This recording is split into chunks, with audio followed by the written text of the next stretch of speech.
Fala pessoal, tudo bem com vocês? Estamos aqui novamente para darmos sequência no nosso estudo da dinâmica da mente e iluminação espiritual. Nesse domingão, dia 8 de junho, agora às 6 horas da tarde, trouxe aqui um reforço comigo hoje, minha querida e amada esposa, a Gabi. Prazer, pessoal. Para a gente falar de um tema que, do meu ponto de vista, acaba sendo bem complexo para a gente. E dando sequência, né? Começando sempre agradecendo a Deus, agradecendo aos nossos irmãos espirituais que nos inspiram, que ajudam na nossa proteção, para que tenhamos hoje uma excelente aula, para que tenhamos hoje uma excelente explanação dentro desse tema, para levar para vocês clareza e para a gente, né, que está aqui falando e interagindo energeticamente, para que a gente também assimile o melhor aí que temos para o dia de hoje. Pessoal, na semana passada, ou seja, na aula anterior, a gente viu um pouquinho, recapitulando brevemente, nós começamos a abrir o tema do consciente, subconsciente e inconsciente. A ideia de hoje é fazer uma ponte para começar a explicar um pouco os sistemas de crenças. A depender de como for a aula, a gente também entra um pouquinho no mérito das sombras psicológicas. E se a gente avançar um pouquinho para fazer revisão, esse foi o slide da semana passada. No slide da semana passada, a ideia era trazer para vocês, uma delas, né, de que o nosso subconsciente, então mudando a maneira de falar, se a gente dividir aqui sobre consciente e subconsciente apenas, ou consciente e inconsciente apenas, eu dou ênfase aqui para que o nosso inconsciente, uma das funções dele seria trabalhar no sistema de proteção para a preservação da espécie. Através dessa maneira, através do cérebro reptiliano que a gente comentou, as nossas atitudes, as nossas reações reativas, elas vêm para nos proteger frente a ameaças que nós guardamos. Então, tem basicamente duas maneiras da gente entender esse esqueminha. De uma maneira simplória, de uma maneira didática. Tudo aquilo que representa uma ameaça, então o nosso sistema entra ali trazendo reações. No nosso corpo, uma descarga eletroquímica, para a gente, de repente, entrar em luta e fuga rapidamente, ou outros tipos de neurotransmissores ali atuando para que a gente tenha reações de comportamentos diferentes daqueles ao qual estávamos tendo. Tudo isso de uma maneira muito rápida, tudo isso no dobro da velocidade do tempo do que o neocórtex, responsável pela nossa parte consciente. Então, quando o nosso inconsciente, quando o nosso cérebro subconsciente, responsável por atuar na nossa mente subconsciente, detecta alguma ameaça, padrões primitivos vêm à tona. Esse é o cerne da questão. E isso pode acontecer de duas maneiras. De repente, nós vamos registrando ao longo da nossa existência alguns eventos que nos trouxeram dor e sofrimento. Quando eventos parecidos com esses que foram guardados com esse estímulo emocional, vou colocar aqui negativo, porque é um estímulo emocional que não nos leva a experimentar mais vida e mais vida em abundância. Então, quando nós acabamos registrando eventos associados a essa questão emocional, toda vez que algum outro evento espelha essa memória que foi guardada, então o nosso inconsciente entra para nos proteger. Toda vez que ele percebe alguma ameaça, ele entra para nos proteger. Então, quando a gente registra situações desprazerosas, possivelmente em algum momento, quando essa memória for espelhada, poderemos ter reações reativas.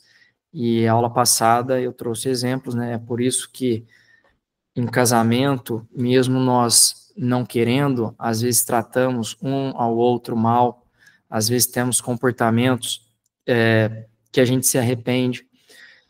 Mas não só no casamento, muitas vezes na família consanguínea, com os nossos pais, com os nossos avós, com os nossos primos, muitas vezes com os nossos filhos, com os nossos chefes ou subalternos, enfim, isso começa a explicar um pouquinho. E a ideia, na aula de hoje, é entrar um pouco no que a gente guarda, o que nós viemos guardando, pelo menos abrir um pouco esse pacote, e que nós viemos guardando, ou partes de nós que estão guardadas ali, feridas, traumas, dentre outros, que a gente guarda, e que são responsáveis por expressar esses padrões ao qual não queremos mais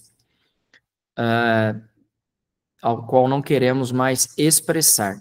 Gabi, antes de você entrar para falar, eu vou fazer um gancho. Essa foi uma rápida revisão da aula passada. É por esse motivo que é super importante nesse momento, todos nós, vocês daí e nós de cá, termos a questão do autoconhecimento como ponto principal para alavancar a nossa mudança. No passado já foi dito por um dos maiores pensadores que já esteve nessa história, o Sócrates: homem, conhece-te a ti mesmo. O pessoal para por aí, mas a frase vai além. Homem, conhece-te a ti mesmo e conhecerás os deuses e o universo. Então, o que ele quer dizer com conhecerás os deuses e o universo quando eu coloco ênfase no meu autoconhecimento?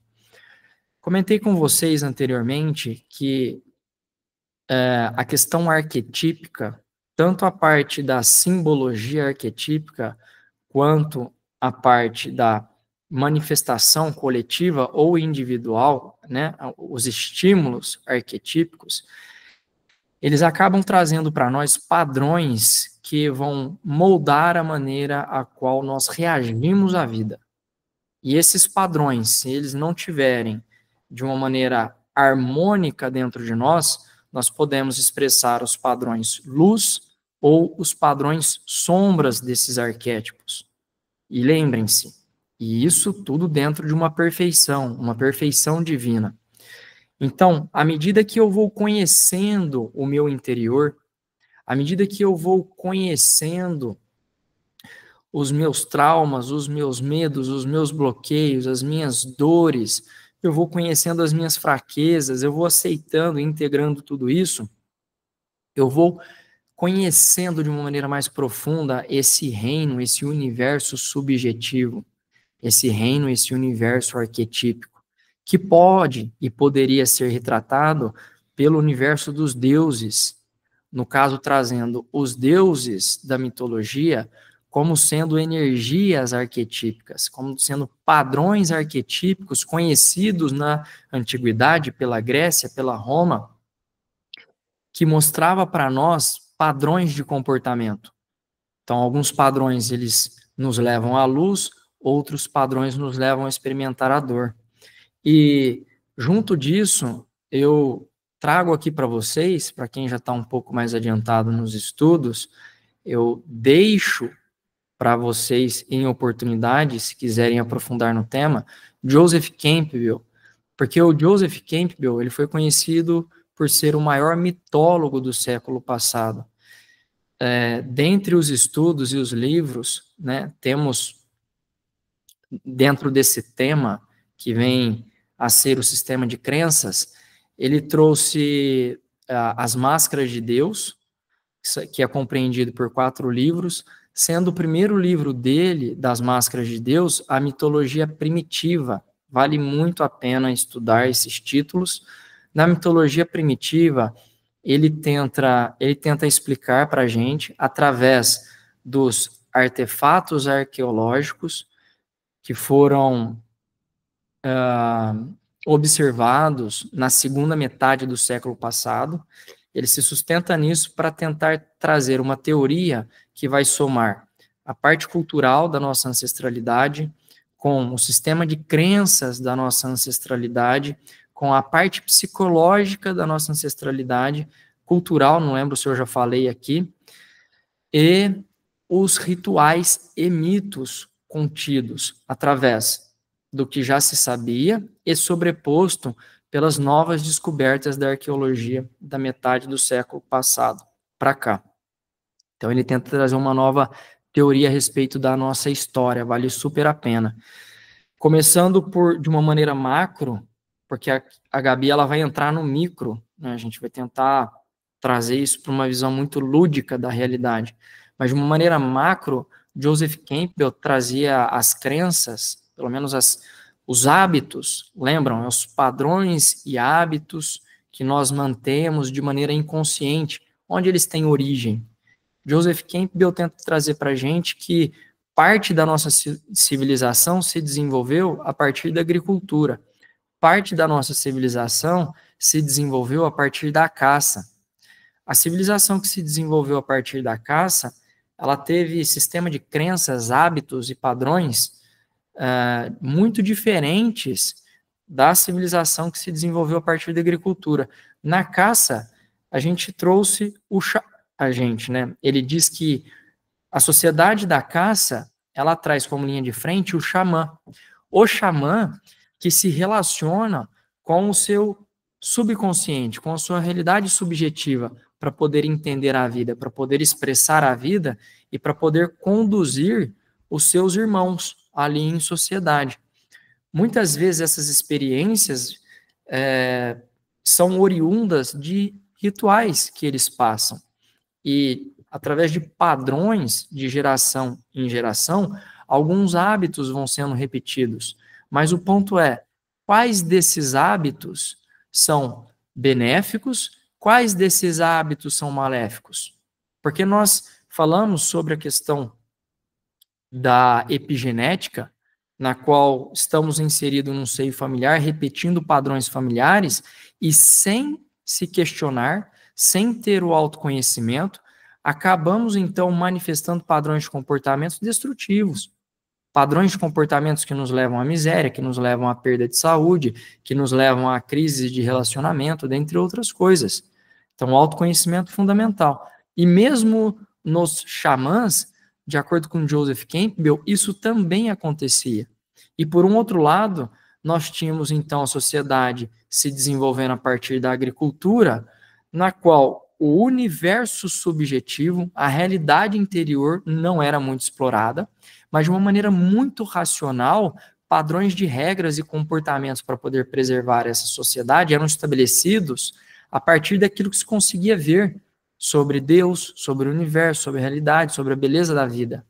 E isso também trazendo uma certa limitação sobre as regras e modos da sociedade. E isso eu não preciso nem abrir, porque nós vivemos hoje a consequência, né, as dores, as mazelas consequentes de padrões de uma sociedade que não está iluminada, de uma sociedade que ainda se vê presa em sombras, em muita escassez, em muitas dores, muitas mazelas inconscientes. Então, fazendo agora finalizando, fazendo um gancho com a Gabi, pessoal, Hélio Couto, que é um mestrão para mim, desde quando eu o descobri, ele tem uma frase no Manual da Ressonância Harmônica, para quem é ressonante, para quem faz uso dessa ferramenta. O estudo do manual é obrigatório. Tem uma frase dele. Ô, Gabi, abre aqui para mim, por favor. A gente deixou anotado aqui. A frase dele é o seguinte, que vai casar aqui com a gente. Podemos ficar aqui nos aprofundando neste tema e não mudarmos nada. Se você não reconhecer que existe algo de errado com as suas crenças, você precisa entender que cada crença sua provoca um colapso da função de onda. O colapso da função de onda é que cada crença nossa, ela manifesta a realidade. Quer seja uma realidade benéfica a nós e ao coletivo, quer seja uma realidade maléfica a nós e ao coletivo. Então, sendo redundante, se a gente não trouxer o autoconhecimento para perceber que aquilo que a gente acredita, porque o que é o sistema de crença? São as verdades que a gente carrega sobre os assuntos. Se a gente não revisitar, não questionar essas verdades para entender o que ali no nosso interior está manifestando aquilo que nós não gostaríamos de experimentar, se a gente não tiver esse discernimento, essa busca, esse senso crítico, então nada irá mudar frente aos resultados que carregamos. E agora a Gabi entra para poder complementar, para poder abrir para vocês essas ideias através da luz de uns estudos que há anos ela faz. Você quer comentar um pouquinho, Gabi? Aqui a gente, saindo um pouco do contexto do Gui, pessoal, ele me convidou hoje para trazer luz em relação ao contexto de comportamento, né? O quão despertos nós estamos para identificar e entender o que está por trás de cada comportamento que nós temos no dia a dia, né?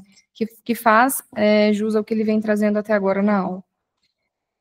Diferente um pouco do contexto que o Gui trouxe, de Reiki, enfim, eu trago outra ferramenta que é fundamentada numa medicina milenar, medicina chinesa, e fundamentada e estruturada pelo mestre Fabrício Borges. Acho que é uma forma boa de eu começar com vocês, introduzindo quem, de fato, é o autor dessa teoria que eu vou trazer para vocês. O nome dele é Fabrício Borges, ele é fisioterapeuta e acupunturista, ele é escritor de mais de 23 livros, se eu não me falho, se eu não estou atualizada ainda nas últimas edições. E ele criou, ao longo dos anos de laboratório, de prática, a teoria psicoenergossomática. E o que ela fundamenta? A teoria, ela descreve a possibilidade de ideia, pensamento e as nossas emoções e energias, delas interferirem positivamente ou negativamente no nosso sistema orgânico, ou seja, no nosso corpo físico, tá? E trazendo aqui, eu vou concentrar numa parte mais exata dessa teoria, a gente ia decorrer aqui por algumas horas, para falar a respeito do comportamento, que ele compreende essa teoria, né? E o Fabrício, ele é bem incisivo em estruturar, que ele fala, né, da predisposição do caminho energético, quanto que isso vai influenciar o nosso corpo. E quando ele fala sobre ideia e pensamento, isso é coincidente com o que o Gui trouxe até então, né? Há algo, obviamente, por trás, né, de uma ideia ou de um pensamento que surge, e a gente vai falar sobre isso hoje, ou vou tentar trazer para vocês uma visão bem prática, de ordem prática, para quem ou já está no caminho, ou para quem está buscando um botão de start, para começar a observar o dia a dia, que é por onde a gente começa as mudanças práticas. Quando a gente olha para um comportamento nosso, se nós pararmos para refletirmos um pouco sobre ele é fundamentado numa vontade interna, né? E toda vontade, ela é fundamentada numa necessidade. No dia a dia, bem claro como o Gui traz no slide, em relação aos nossos comportamentos inconscientes ou oriundos do nosso subconsciente, ela é feita de forma automática e, às vezes, sem uma visão clara do que de fato está por trás do nosso comportamento. Então, eu paro, analiso, eu tenho clareza por que eu faço o que eu faço? Eu tenho... Acho que travou, hein, Gui? Não, pode continuar. Pode continuar? Pode. Eu tenho clareza de que... Espera um pouquinho. Não, pode seguir. Pode? Eu tenho clareza do que fundamenta os meus comportamentos? O Fabrício, ele traz, obviamente, fundamentado dentro do estudo da medicina chinesa, 5 necessidades básicas que fundamentam um comportamento, uma ação. Uma necessidade de afeto, de atenção, necessidade de reconhecimento, necessidade de estar sempre motivado, uma necessidade de poder ou uma necessidade incessante de liberdade. É um exercício bem prático e reflexivo, a gente olhar, se a gente começar a notar, né? Isso é algo que a gente acho que eu e o Gui a gente já fez com bastante recorrência. Parar, refletir sobre o dia e anotar. Poxa, o que eu fiz hoje que me soa incoerente? Né? Que aqui, basicamente, a gente vai se atentar ao que não chegou a um resultado positivo, né? Não estou falando de ordem, a gente vai destrinchar os comportamentos que não te levaram a um resultado coerente com o que você busca. Que, de forma, obviamente, generalista, a gente está falando sobre paz, amor, prosperidade, e dentre outras coisas. Saúde. Saúde, né? Física, mental. Mas não é o que a gente percebe ao longo do dia, ou ao longo das semanas, ou quando a gente faz um retrospectivo do nosso ano. Então, basicamente, é entender que por trás, às vezes, de uma vontade racional, temos necessidades incumbidas, escondidas, enrustidas ali, latentes, que motivam a gente fazer o que a gente faz. E muitas vezes isso se reflete em frustração, insatisfação, melancolia, entre outros padrões que a gente desenvolve. Tem algum ponto específico, Gui, que você gostaria de seguir? Tem, fazendo um parêntese aqui no que a Gabi está trazendo, é legal eu acabei fechando o slide aqui, mas vou voltar nele, a gente está fazendo um gancho para o tema, essa aula tratem ela como sendo um bônus, né?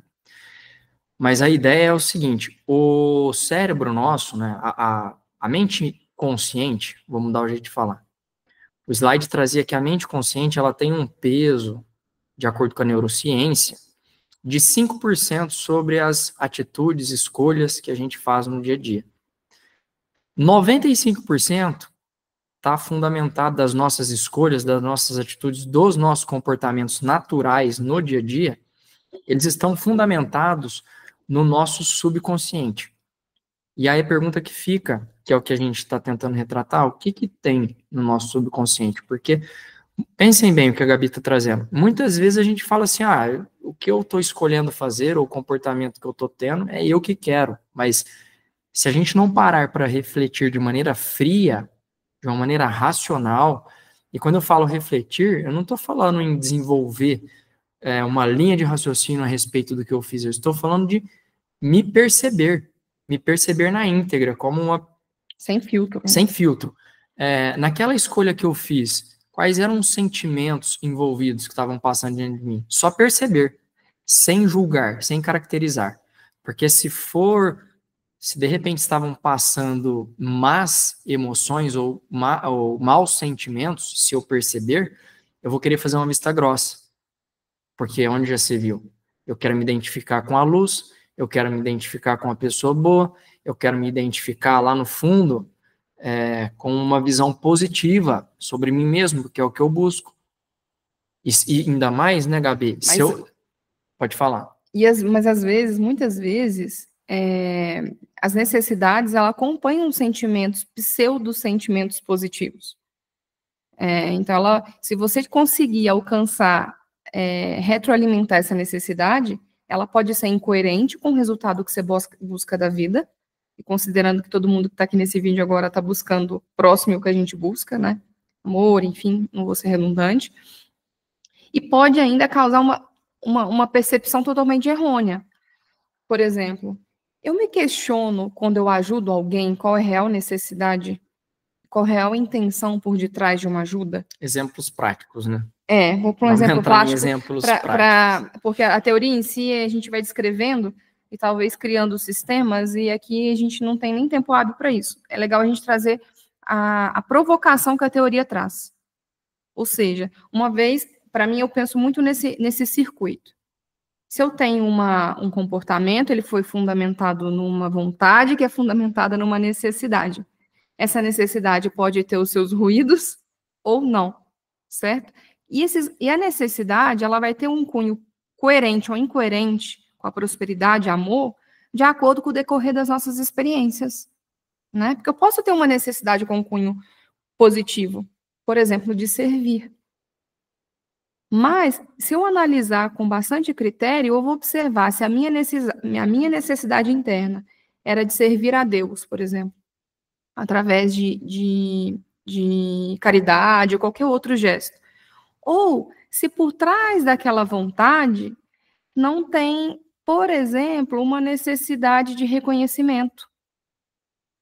Porque pessoas que ajudam são benquistas socialmente, né? E enxergar uma barganha é uma consciente. recompensa, né? Isso. Uma recompensa, eu não estou dizendo se ela é certa ou errada, ela pode ser coerente ou incoerente com o que você busca para a tua vida. Então, ao invés, às vezes, de você se sentir, naquele momento, se você supre a sua necessidade de recompensa, por exemplo, servindo, e as pessoas te elogiam, por exemplo, por ser uma boa serva, né? Falava isso mesmo. Um bom servidor. Eu vou me preencher fisiologicamente uma descarga química. Mas isso não quer dizer que isso está coerente com os resultados na vida que eu quero. Uma hora ou outra ali, quando eu parar para analisar com uma cronologia um pouco mais macro, eu vou ver que não estou chegando aonde eu quero. Então, não necessariamente o comportamento que me gera um sentimento instantâneo positivo pode estar fundamentado numa crença ou numa razão coerente, né? Isso reforça muito a nossa integridade e principalmente a nossa aceitação de olhar para nós mesmos sem julgamento. O que eu estou falando aqui pode acontecer com qualquer um de nós, né? E a gente olhar, acolher e aceitar, poxa, essa sou eu hoje. Eu acabei de perceber que eu fiz isso para ter o reconhecimento dos meus pais em algum contexto, seja ele familiar, profissional, social. Nossa, eu tenho pensado que eu venho consumindo a energia do meu dia, me dedicando a isso para receber afeto das pessoas. Seja através de um almoço que você oferece para alguém. Exatamente. Seja através de coisas ajuda. Simples, de ajuda. No exemplo que eu trouxe, pode ter cunho de necessidade de ser reconhecido, ou pode ter um cunho de necessidade de atenção. E quando você ajuda uma pessoa, automaticamente você pode receber uma recompensa através de atenção. Se para você internamente essa é uma linguagem de amor, e você está vazia, ou tem uma parte faltante dela internamente, você vai buscar por isso. Tá? Para preencher, né? Para preencher. E acaba que a gente fica preso a um circuito que a médio ou até curto prazo, longo prazo, não vai nos satisfazer em relação ao que a gente busca para a vida. É bem interessante. Aqui a gente poderia discorrer em alguns exemplos, mas quando a gente fala em... a gente brincava muito no Instituto, nas aulas, que eram aulas práticas que a gente fazia, mas a gente sempre partia do ponto assim, quando eu paro num comportamento, alguma situação que vou considerar agora as situações desconfortantes. Quando eu penso numa situação desconfortante, é natural, grande parte das pessoas ou se vitimizarem e falar, tem alguém que é responsável sobre o que eu estou sentindo, ou entrar no processo de remorso, que é a culpa. Eu me senti culpado pelo resultado que não me cabe, que é de responsabilidade de outra pessoa. A gente falava muito sobre o caminho do meio, que é a autorresponsabilidade, né? Deixa eu olhar com crivo para a situação, de forma neutra, tirar esse véu de fumaça, nessa cortina de fumaça, e olhar o que me levou, o que me fez atiçar aquela pessoa ali e tirá-la do sério, né? Qual foi a minha real necessidade de me posicionar daquela forma em alguma situação? Eu estava querendo ser vista? Eu estava me sentindo tão insegura, porque eu queria tanto me parecer correta ou certa perante aquela pessoa, que eu gerei uma discussão. Eu estava tanto querer me sentir amada, né, sentir afeto, que eu esqueci de mim. Eu me desdobrei para minha família, para os meus filhos, no meu trabalho. Eu me perdi de mim para retroalimentar de afeto alheio durante o dia, por exemplo. Ô, Gabi, a pessoa que se mantém, por exemplo, na postura de guerreiro, pelo menos em cidade pequena, pessoal, porque não sei onde vocês estão, mas em cidade pequena, igual a nossa, é comum nós percebermos padrões, na maior parte das pessoas, padrões comuns, né? E o padrão do guerreiro, ou da guerreira, a mulher guerreira, tá muito comum e muito presente, pelo menos onde eu observo aqui na nossa cidade. Ô, Gabi, essa mulher guerreira que acaba se prejudicando emocionalmente falando, que acaba, às vezes, até passando por cima da própria saúde, que acaba, em algum momento ali, saindo do autocuidado, perdendo, eu vou até dizer assim, se desvalorizando, né, como pessoa, para poder estar, isso com homens também, porque eu já conversei e já vi esse comportamento em vários homens, né, de estar sempre à disposição do outro, de estar sempre ali forte, entregue às demandas de outras pessoas, mas pouco olhando para as próprias demandas, Uhum. Então, eu estou colocando isso no contexto da pessoa guerreira. Teria, Fundamenta. teria uma dessas necessidades básicas não atendidas na linha de frente desse comportamento? Ou é uma dança, pode ser uma mistura delas? Como que funciona? Pode ser uma mistura delas, né?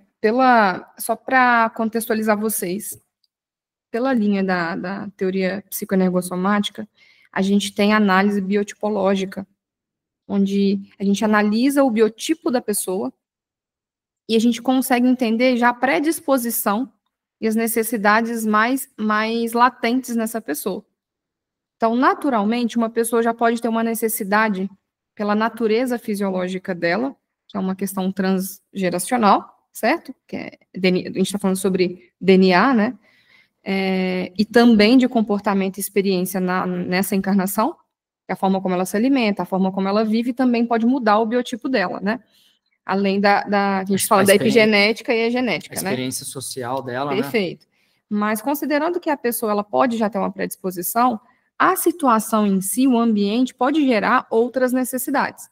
Então, a gente faz um mix, a gente faz uma dança de necessidades, mas voltando ao exemplo que você trouxe, a gente consegue até configurar a pessoa fisicamente quando alguém descreve um padrão, mas basicamente uma necessidade de afeto, tá? Pode ter, às vezes, uma necessidade de reconhecimento envolvida, de uma forma um pouco mais, um ruído menor, mas, basicamente, a pessoa, ela tem como princípio, pode estar fundamentado nas crenças, né, no que ela acredita que é o dever dela. Aqui o assunto é bem amplo, né? É extremamente amplo. Eu vou fechar o foco em necessidades. Mas quando a gente vê um padrão, principalmente de mãe, matriarca da família nessa situação, tem muita crença familiar, muita crença social envolvendo o que é verdade, né? Qual que é, de fato, a responsabilidade dela.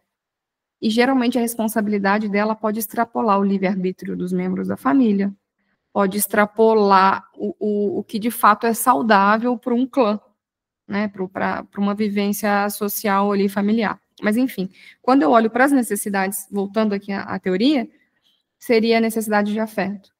Geralmente, há uma recompensa, e é muito natural ver em parte dessas pessoas que a gente nunca pode colocar, a gente sempre coloca uma possibilidade, né? A gente não está aqui para trazer nenhuma verdade engessada. Aquela pessoa que cobra a atenção do outro. Nossa, eu fiz tanto para ele, olha o meu filho, que ingrato. Tem muito disso, né? Aqui onde a gente vive. Muito, porque é uma barganha, não é genuíno. A cidade da onde a Gabi vem também é pequenininha, igual aqui em Altinópolis, então os padrões são muito parecidos. Eu já saí de lá há 17 anos, mas eu lembro como ontem. Mas, basicamente, isso é legal porque muita gente verbaliza, mas pode ser que a gente pense e sinta isso. Isso que é importante, né? Porque às vezes eu sou só uma pessoa que eu tenho vergonha, mas lá no fundo eu percebo que quando eu faço algo por alguém, ou me disponho de forma às vezes exagerada, aqui como é o exemplo, ou não, ou pequenininha, eu estou sempre esperando a minha recompensa, sentadinha, assim, ó. E se a pessoa não der, nossa, eu convidei fulano para o meu casamento, chegou no casamento dele e não fui convidada, é um absurdo. Por que será que convidou? Foi genuíno? Foi porque gostaria da presença da pessoa? E por que a necessidade da outra pessoa te devolver com outro gesto igual, né? É interessante o conceito de gestos genuínos e incondicionais. A palavra incondicional, quando a gente fala amor incondicional, o conceito dela encaixa muito bem aqui. O meu ato, ele é incondicional? Ele é simplesmente por amor ou por vontade? Ou ele tem alguma necessidade de recompensa? E, enfim, aqui no estereótipo da guerreira, a gente tem alguns modelos, mas a maioria deles está fundamentado nisso. E eu vou ser redundante aqui, porque acredito que esse possa ser um tema novo para a maior parte das pessoas.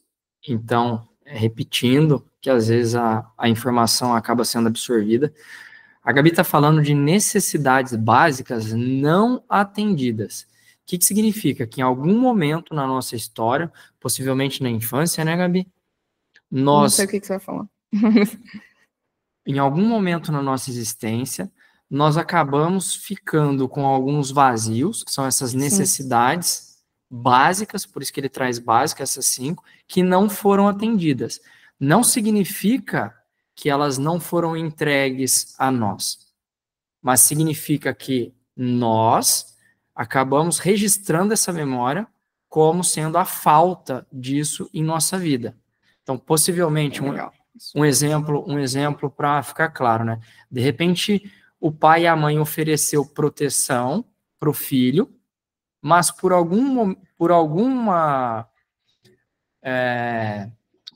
situação, o filho não reconheceu aquela proteção, ele esperava outra coisa ou esperava mais, e acabou ficando registrado aquele sentimento de falta de proteção ou falta de afeto. Tem um professor nosso que fala bastante disso, principalmente na primeira infância, principalmente ali para as crianças que estavam, bebês em amamentação, que podem registrar algum desses eventos de uma maneira como sendo não atendido na fase de amamentação. E, sim, estou tentando fazer um gancho, né, para clarear, mas o que eu estava querendo dizer para não me perder?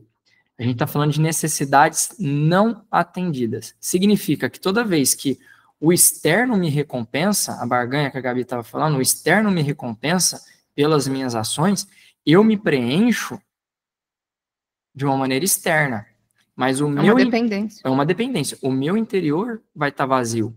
Por isso eu me prendo em situações e situações, buscando sempre esse preenchimento, porque algo ali dentro está vazio. Se eu não parar para olhar, é assim que eu vou me manter, por exemplo, fazendo para os outros algo além daquilo que eu faço para mim. O que até deveria, né? O que eu deveria fazer para mim.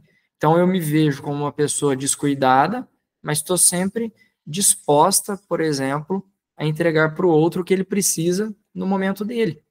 E é interessante que a teoria ela se desdobra. Você vai me corrigindo, tá? Eu não vou entrar, porque a minha língua coça aqui. Porque a teoria, ela traz também em que momento ou em situações da infância que essa necessidade, porque a gente é estimulado a ter necessidades que nos levam à evolução.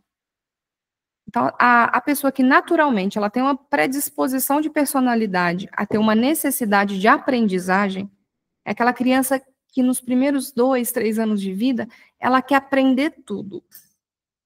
Ela é uma criança fundamentada em métodos, que é diferente da criança que quer entender, que é aquela questionadora. Essa é uma criança que é fundamentada em aprendizado. Ela quer montar o Lego, ela quer aprender a montar o quebra-cabeça. A criança Apolo, arquetipicamente falando. Você fala com ele sobre arquétipo.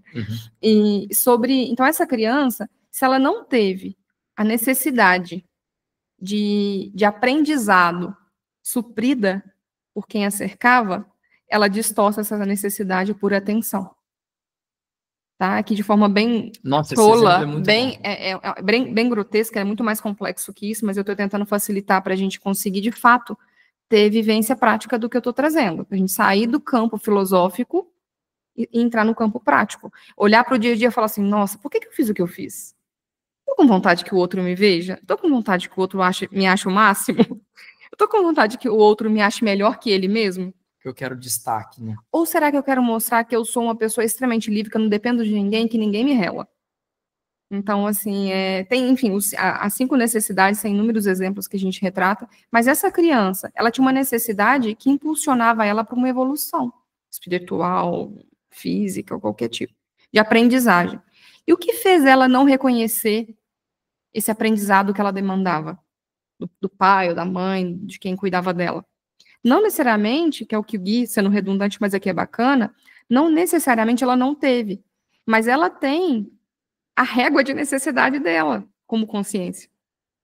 Às vezes ela tinha uma necessidade muito maior do que as pessoas eram capazes de dar. Isso não quer dizer que aquilo é ruim. O bom, pouco, muito, é muito relativo. E a gente precisa entender qual o tamanho da nossa régua interna também. Será que a gente está sendo justo com as pessoas que nos cercam? Com a nossa demanda de atenção? Com a nossa cobrança com o marido, no trabalho? Qual que é o tamanho da nossa régua? Como que a gente calibra ela também? Porque a gente não resolve as nossas necessidades, né? Porque eu estou trazendo todo esse contexto que as minhas estão resolvidas. Mas eu analiso qual é e qual o tamanho dela. Será? Eu me questiono. Será que eu não estou recebendo mesmo? Já que ela ainda é uma necessidade? O Fabrício é muito interessante que ele fala sobre... Ele preza muito o parto natural e ele preza muito a amamentação nesse conceito. Ele fala que crianças, estatisticamente, que nasceram de parto natural, humanizado, enfim, e amamentou, ela tem uma capacidade maior de reconhecer afeto. Reconhecer não quer dizer receber. Pode ser que todas recebam em mesma quantidade, mas ela tem uma... Gente, não estou falando que quem nasceu de cesárea aqui não reconhece afeto, tá? Eu venho de cesariana. Mas ele prova fisiologicamente o movimento do feto na parede vaginal da mulher, há uma liberação de neurotransmissores a um nível que vai estimulando a criança a ter um volume maior de ocitocina. Peito é pura ocitocina, leite materno. O vínculo, o colo, o calor, o olhar, ele fala muito sobre o olhar da mãe no momento da amamentação, ou seja, tudo influencia a nossa fisiologia, estou falando de fisiologia mesmo, a nível celular, a ter maior ou menor recepção de ocitocina. Receptores, estou falando de neurotransmissores, eu estou falando da nossa capacidade de conseguir ver. Isso é tão sério, esse exemplo foi bom, de falar sobre a necessidade de afeto, porque ele é muito presente em toda... Eu desconheço uma pessoa que não tem ela, só que tem pessoas que têm em maior proporção essa necessidade. E geralmente, aí o Fabrício fala assim, às vezes a gente vai atender alguém, e a gente usou isso muito, obviamente com muito critério e cosmoética no Instituto, de analisar o corpo e a somatização que ela traz para entender qual que é a necessidade dela. Lembra quando eu comecei a falar com vocês sobre a teoria? Ela descreve a possibilidade de ideias, pensamentos, emoções e energias influenciarem positivamente ou negativamente o nosso sistema orgânico. Ou seja, a forma como eu somatizo um sintoma e uma doença no corpo, se eu fizer o caminho contrário, eu chego na necessidade. Então, tem muitas pessoas que chegavam no Instituto, esse caso de necessidade de afeto, são grandes causas de obesidade, úlcera, porque quando a gente fala de uma necessidade de atenção, não Casos clínicos, né? Ela já estou entrando. Tá, Gui, se eu estou atropelando aqui. Não, pode ir. A tua agenda, você me fala. Eu falei para o pessoal na aula passada que nessa a gente ia trazer alguns casos clínicos. Perfeito. Então, estou só contextualizando. Pode seguir. Por exemplo,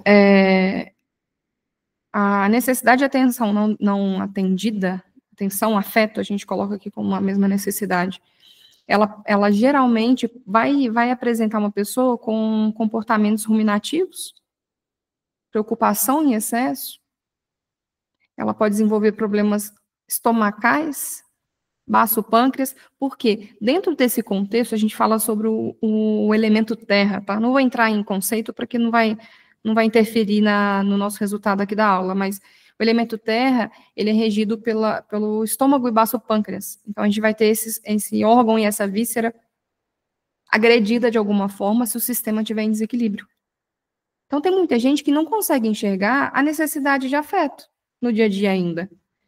Mas se eu olho para ela estar com úlcera, eu consigo caminhar ela com esse olhar, de uma consciência de comportamento, de padrão comportamental, para que ela comece a rearranjar o sistema dela, emocional e mental, isso desencadear uma melhora física, tá? Esse é um bom exemplo.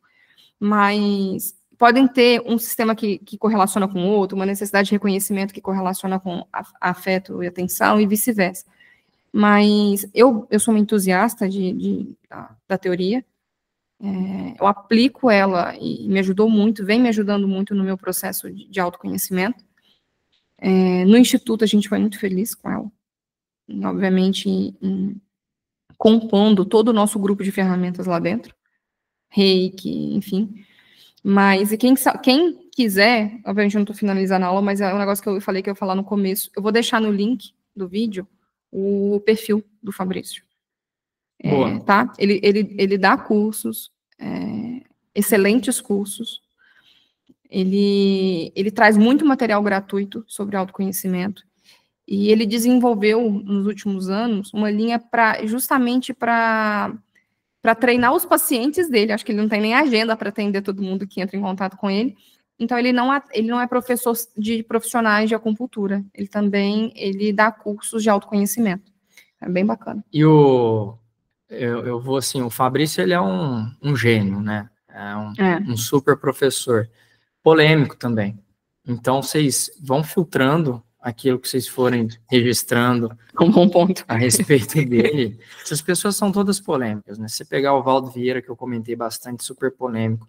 Fabrício Borges, super polêmico. Foi aluno do Valdo Vieira, por sinal. Os avatares do passado que eu trouxe, né? Alguns deles são super polêmicos. O Hélio já entrou também em alguma dessas linhas, por alguns pontos. Mas, enfim, o Saulo Calderon fala um negócio muito legal uma vez. Ele falou a respeito do Valdo Vieira. Que ele falou assim, ó, se você for estudar o Valdo Vieira, toma cuidado para o seu ego não conflitar com o ego dele, porque senão você vai perder o suprassumo que ele pode te passar como conhecimento. E aqui é a mesma coisa. Então, a gente tem a tendência de olhar para as pessoas e julgá-las. A gente olha para a pessoa, observa numa fração de segundo a maneira com que ela se comporta, a maneira com que ela está vestida, a gente faz uma leitura inconsciente ali e a gente já decide se aquela pessoa presta para nós ou não. Se ela pode servir como uma referência ou não. Então, dependendo do tom que a pessoa usa, dependendo das frases que ela coloca, dependendo das palavras que ela utiliza, a gente vai fazendo esses encaixes, né?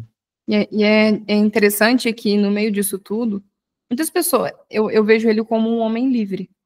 Ele é extremamente livre, ele tem um cérebro genioso, né? É um gênio. Genioso no sentido de gênio, viu? Genioso também. É mesmo, tem que... E talvez o julgamento atrase um pouco o mérito que ele precisaria receber pelo trabalho dele. A gente, pelo Instituto, a gente já curou muitas pessoas através da aplicação prática do que ele traz, simplesmente com palavras. Fora os tratamentos, né, que a gente aplica de acupuntura, mas aqui hoje é só trazer uma clareza mesmo de aspecto mental em relação ao comportamento. E, enfim, e se eu ficar aqui, eu sou tiete dele, eu sou super fã, e alguns acupunturistas falam, né, que às vezes em morte ele vai ter todo o mérito quando ele virar o cara e os livros dele serem referências de autocura. E um ponto que eu trago, assim, para complementar, porque o assunto, para a gente não se perder no assunto, né, não esquecer. O slide que eu tirei, ele está falando sobre sistema de crenças, então depois eu vou voltar nesse slide numa próxima aula. O sistema de crenças, ele está com peso na parte subconsciente. Então, ou seja, o que a gente está falando aqui de autoconhecimento? A gente está falando, a Gabi está trazendo aqui a maneira como a gente pode observar alguns padrões para poder perceber aquilo que geralmente é imperceptível aos olhos comuns, aos nossos olhos, que é aquilo que da frase do Hélio Couto: se eu não perceber que há algo de errado em mim, então eu vou ficar aqui falando e nada vai mudar de resultado prático na minha vida. Peraí, só para concluir. Então eu trago um ponto aqui para complementar, que é foco e energia, para a gente também pensar um pouquinho a respeito, que é o seguinte: será que eu sei, será que eu estou percebendo de uma maneira consciente, de uma maneira lúdica no meu dia a dia, onde eu estou pondo foco, e aonde eu ponho foco é onde eu ponho energia. Onde eu estou pondo foco e observando os resultados que eu estou tendo a partir disso. Por exemplo, às vezes eu quero alcançar um resultado, mas de repente eu sou uma pessoa que na primeira oportunidade, aonde está minha cabeça? Aonde está meu foco? Onde está minha energia? Em conversar sobre qualquer coisa. Vou estar conversando a respeito de futebol, vou estar interessado em saber quem ganhou, quem perdeu, eu vou ficar falando de comida, ou eu vou ficar combinando jantares, churrasco, preocupado com o alimento, ou meu foco está, por exemplo, simplesmente em academia, em fortalecer o físico. Aonde está meu foco? Aonde está o meu foco, se eu perceber, é onde está a minha energia. A energia no sentido de trabalho, de realização. E muitas vezes, se eu quero potencializar o meu resultado profissional, o meu foco tem que estar ali. Então, de maneira íntegra, no meu dia a dia, as minhas conversas, os meus olhares, eles têm que estar com atenção relacionada com isso. Por exemplo, eu vou estar querendo me desenvolver profissionalmente, eu vou buscar no tempo livre ler coisas a respeito disso, ver podcasts e outras coisas que estão relacionadas com o tema. E isso também cabe no pacote de autoconhecimento. E eu faço uma provocação. Pode provocar. Se eu Acho não que, na verdade, é o contrário. Eu tenho que me questionar por que eu quero chegar onde eu quero. Ah, tá, mas aí você tá falando... Só por causa das crenças, né? Porque, às vezes, eu parto de um pressuposto e vai achar que tá tudo certo. Eu quero chegar aqui e eu faço isso. Pode ser que o teu objetivo esteja fundamentado em necessidades não atendidas. Não, com certeza. O que eu tô falando é isso. Parte é isso, né? Por exemplo, a gente está cansado de ver pessoas que se dizem espiritualistas, pessoas que se veem como religiosas, mas quando você está do lado dela, em momentos espontâneos, o que está passando?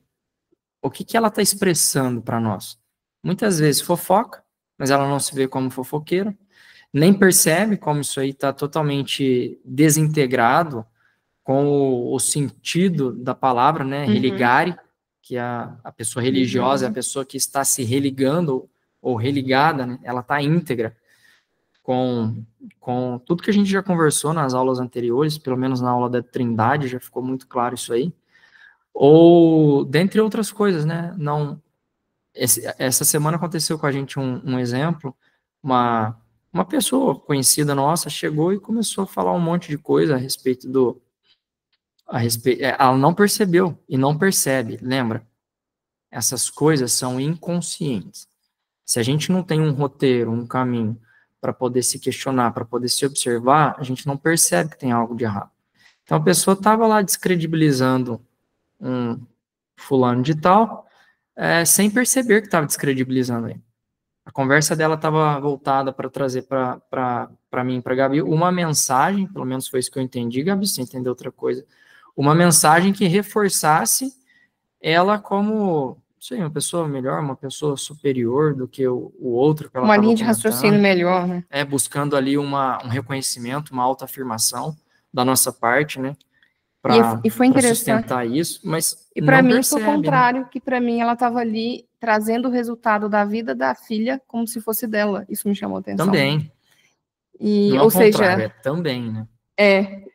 Não, eu falei, onde estava o meu maior foco, assim, que eu fiquei refletindo, eu falei, ok, não era só transmitir uma felicidade, mas ela atribuía aquilo como um resultado dela, né? Foi interessante. Enfim, é um balão de ensaio cada encontro. Mas é o que a gente faz com nós mesmos, né? Se observar. E a pessoa que está com necessidade não atendida de poder, o que ela poderia buscar ou expressar? Qual um exemplo clássico? São os clássicos arrogantes, né? Foi um comportamento típico. Se você observa um comportamento arrogante com muita... Acho que todo mundo carrega arrogância em menor ou maior grau, tá, gente? Eu não vou sempre falar, a pessoa, às vezes, ela tem lapsos de arrogância, não quer dizer que ela tenha essa necessidade muito grande. É tudo uma questão de pesos e medidas entre as necessidades. Mas a pessoa que tem necessidade de poder, ela quer se sentir a melhor. Ela não quer se sentir amada, ela não quer a atenção das pessoas. Ela quer um local onde as pessoas de prestígio e de status de poder. Então, a gente tem os políticos que são um bom exemplo disso, clássico, né? Que extrapola qualquer necessidade financeira, é uma questão de imagem, né? O meio corporativo é muito comum também, né? As discussões, brigas e diferenças de conflitos internos por uma necessidade de poder. Quem está certo, quem é mais poderoso, literalmente. Então, a pessoa se sente empoderada a ponto de se achar melhor que os outros. E é interessante aqui, voltando que eu não vou estender, essa é uma necessidade básica do elemento água de evolução. A criança, ela nasce com... Se ela tivesse em equilíbrio, ela ia transcorrer a vida dela com um impulso muito grande de ser boa e de evoluir, mas não de ser melhor que ninguém. É totalmente diferente. Então, quando a gente fala que as pessoas que têm a necessidade de evolução, né, que ela não gerou ruído ali e teve a necessidade de poder, são pessoas extremamente determinadas. A gente está trazendo aqui, gente, é interessante eu trazer o aspecto sombra das necessidades. Toda necessidade tem o seu aspecto luz. Como a gente falou da necessidade de aprendizado, a gente trouxe a necessidade de atenção. A necessidade de poder, ela é resultado de um desequilíbrio da necessidade de evolução. Você tem uma pessoa determinada, focada, ela tem uma visão longa, uma visão a longo prazo enorme, enfim. Então, é fácil identificar, acho que uma das mais fáceis é a de poder. Geralmente são pessoas que através de ameaça de insegurança, quando alguém começa a ocupar esse espaço, elas têm os posicionamentos de arrogância ou de diminuir o outro, enfim. Daqui a gente extrapola e tem a correlação com rim e bexiga. Então, o legal de tudo isso é que esse é o pacote, tudo isso está no pacote nosso do inconsciente. Então, o peso de que os comportamentos que eu estou tendo não são meus, fica evidenciado através dessa conversa que a gente está tendo. Porque muitas vezes, eu sou uma pessoa livre, sou o dono da minha vida. Muitas vezes não. Muitas vezes todas essas dores que eu carrego, essas necessidades não atendidas, vinculadas aos traumas, medos, que é o próximo slide. Estou dando um spoiler aqui só. Medos, dores, dogmas, crenças limitadoras, mais um monte de coisa. Vergonha, culpa.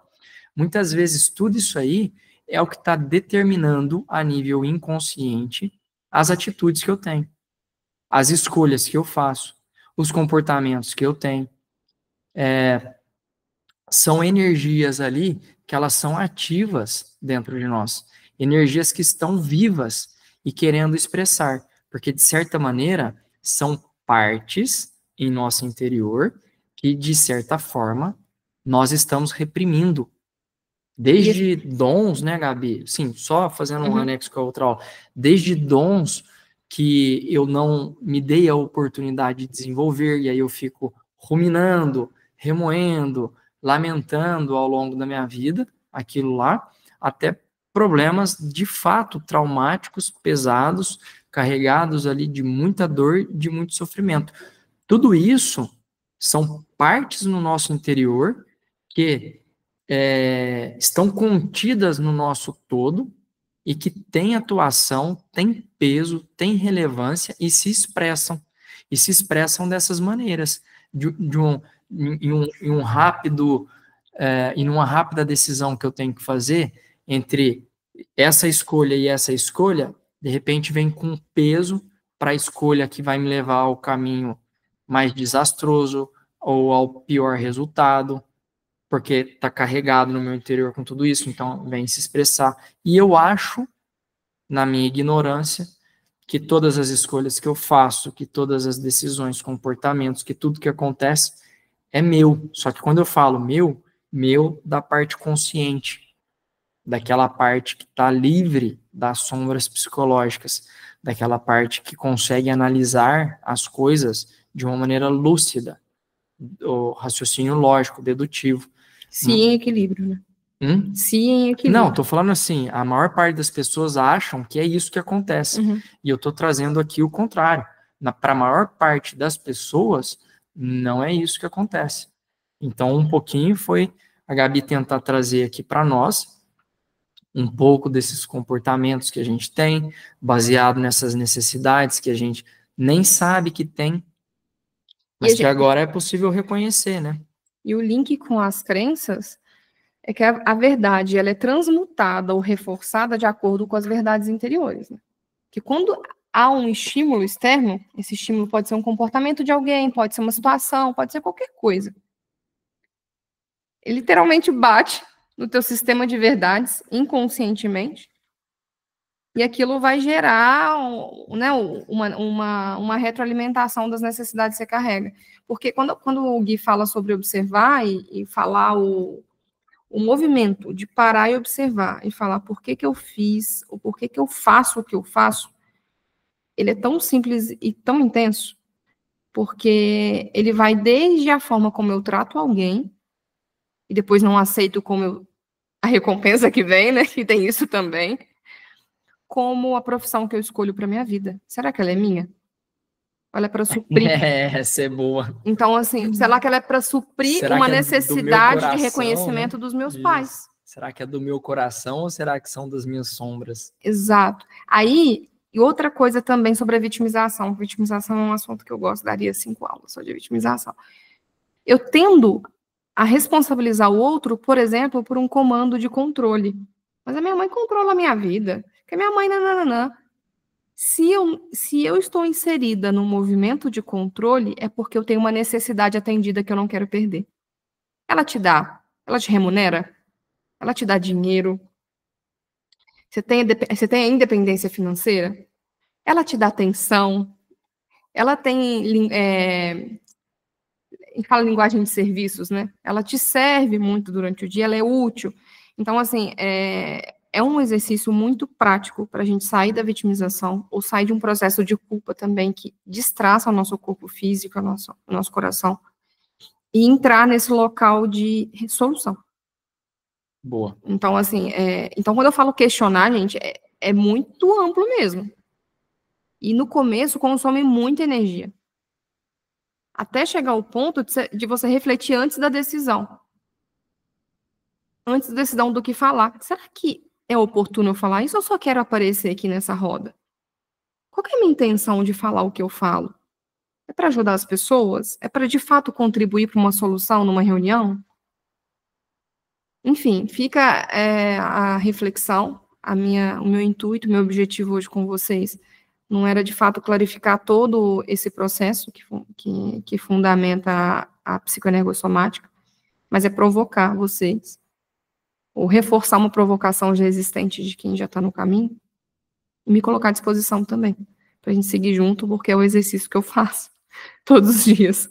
E por ser complexo desse jeito, talvez muito mais do que aquele que não se trabalhou ainda, né, ou que não vem se trabalhando dentro desse viés, talvez muito mais do que é possível imaginar aqui agora, é por tudo isso que eu sempre sugiro, gente, vamos buscar profissionais, que são profissionais treinados, que são profissionais qualificados, que vão nos orientar.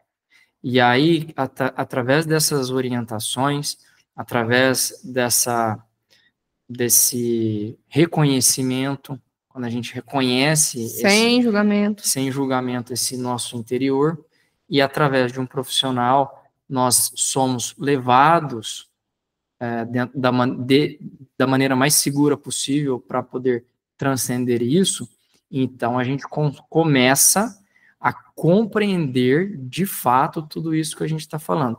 E muitas vezes eu já fui a pessoa, e se bobear, ainda sou, em pequenas partes hoje, eu já fui a pessoa que me achava muito bem resolvido em muitas coisas, e acabei levando esses meus demônios, entre aspas, né, não resolvidos, mas eu não sabia, eu achava que estava, para dentro do meu casamento, para dentro da minha família consanguínea, para dentro da minha vida profissional, causando muitos problemas, não só para mim, mas para outras pessoas que se relacionavam comigo, né?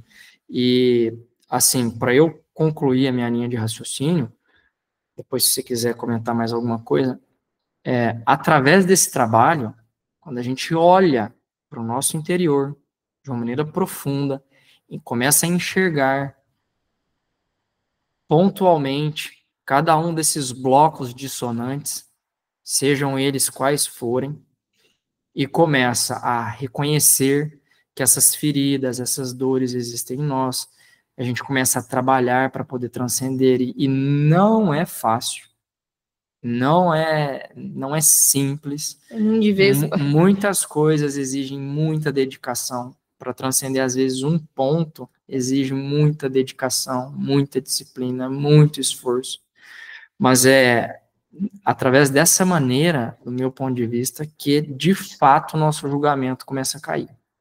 E eu falei isso aí na aula passada.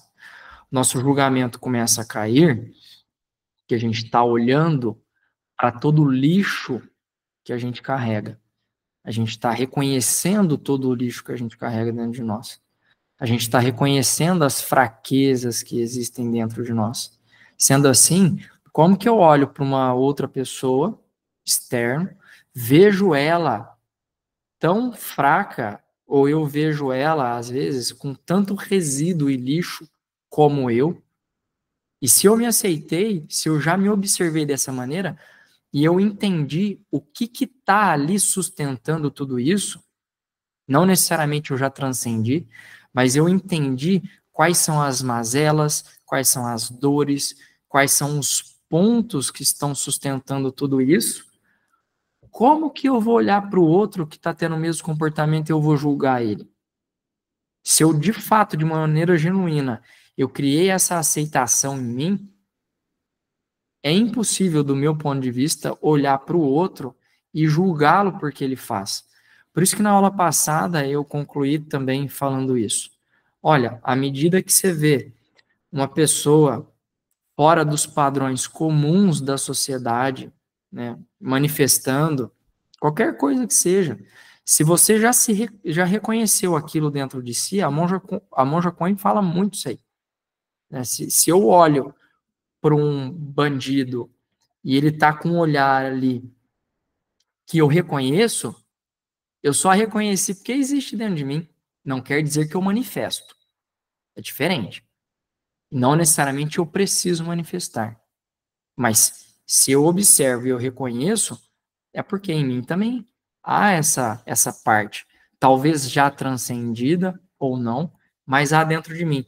Então, sendo assim, a gente começa a construir um olhar de respeito sobre a outra pessoa. E de uma maneira natural, de uma maneira genuína. Não porque alguém veio me catequizar. Não porque alguém está dizendo para mim ou ditando para mim o que é o melhor a ser feito se eu quiser ir para o reino dos céus. Não é isso. É de uma maneira natural. Assim como Lucas já deixou retratado no Evangelho de Lucas, na Bíblia, né? Onde que está o reino de Deus? O reino de Deus está dentro de nós. Esse dentro de nós, ele não está fora, ele não está lá longe, ele está dentro de nós, em nós. Ele está em todos os lugares. Ele é tudo. Isso já ficou claro. Então, se eu começo a me trabalhar, começo a perceber isso, naturalmente eu começo a expressar esse reino de Deus. Pelo menos aquilo que já é que a minha parte bem resolvida permite expressar. Então, vou ser redundante aqui. É de uma maneira genuína e de uma maneira natural que o respeito vai acontecendo, de uma maneira genuína, de uma maneira natural, que o meu olhar sobre a vida começa a mudar. É de uma maneira genuína e natural que as minhas escolhas, que eu vou escolher com quem eu vou estar, que eu vou escolher aonde ir, que eu vou escolher aonde vai estar o meu foco, que eu vou escolher como eu vou gastar o meu dinheiro, aonde eu vou pôr energia, que eu vou escolher como trabalhar. E agora a gente está falando de escolher com a parte racional, porque algumas feridas já foram cicatrizadas.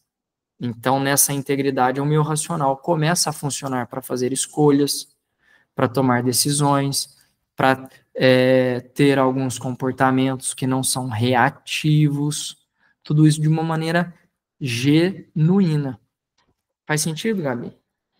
Total, eu acho que isso só acontece, para a gente finalizar, com um ponto. A aceitação, de fato, do que olha, de forma imparcial. Porque a gente viu muitos processos de repressão quando começa a olhar para dentro. Isso, além de não ajudar, atrapalha muito. Por quê? Você não consegue desver, não existe essa palavra, né? Mas qual que é o contexto? Quando a gente começa, às vezes, uma jornada, é natural, não é um caminho único, mas é natural uma ligeira vaidade espiritual. A ligeira, você foi... Eu fui educada. Mas, enfim, é natural que as pessoas, elas comecem às vezes, se encontrar num patamar de que não, isso já não me serve, isso já não me cabe, já está resolvido, de resolução. Vender uma imagem que de resolução. não condiz, né? Isso. A segunda, quando a gente desperta, poxa, um mundo, nossa, agora eu descobri a metafísica, a física quântica, agora eu vou cocriar. O caminho da cocriação, ele exige o primeiro passo, que é aceitar o que você vai ver. Porque você aumenta a tua capacidade cocriativa à medida que você limpa o teu sistema. E para limpar, você tem primeiramente aceitar. Você concorda comigo que a gente não limpa uma casa que a gente apaga a luz, fecha a porta e não quer ver que ela tá suja. Porque é feio ter uma casa suja. Vai se ver se meu vizinho vê que eu não limpei o chão. Então o que a gente faz? A gente apaga a luz, sai de casa, dorme no vizinho, volta. Eu fujo daquilo ali. E se eu vejo, eu apago a luz correndo e saio, mas eu não consigo desver isso. No nosso processo de reforma interior é a mesma coisa. E à medida que eu vou me intelectualizando, ele não é automaticamente traduzido como resolução. Ele é só um caminho, ele é um estímulo para você enxergar o ponto e, de coração, você aceitar. Aí vai quebrar todo o padrão de julgamento que o Gui trouxe. A anterior, eu não julgar alguém, não me julgar, eu preciso aceitar. Porque você já é assim. O Hélio fala uma frase que eu adoro. A rua já é contramão, você só viu a placa. Você só andava na contramão, não sabia. É o Hélio que fala, né? Você só não viu a placa. Agora você enxergou que é contramão. Então, calma, você sempre andou aí na contramão. Aceita. Não fica que isso é feio, isso é horrível, isso não pode. Rigidez e repressão vai piorar e vai acelerar a somatização no corpo físico também. Então, se tem um processo que a gente viu muito acontecer, e eu me incluo nisso, foi a repressão quando o véu começa a se abrir em alguns aspectos da vida. Que a gente vai olhar e falar, poxa, eu me servi de marionete aqui para ter isso? Essa foi minha real intenção de posicionamento e de conduta? Agride mesmo. De fato, não é um processo fácil. Aí você fala, poxa, se eu não aceitar, eu não resolvo. Então, bola para frente. Acho que é isso. É isso. Pessoal, agradeço vocês que ficaram conosco até esse momento. Na próxima aula eu volto para dar sequência no tema de crenças e entrando em sombras psicológicas. Espero que tenhamos conseguido, pelo menos, agregar um pouquinho aí na vida de vocês. Meu beijo, meu abraço, até a próxima aula. Beijo grande, galera.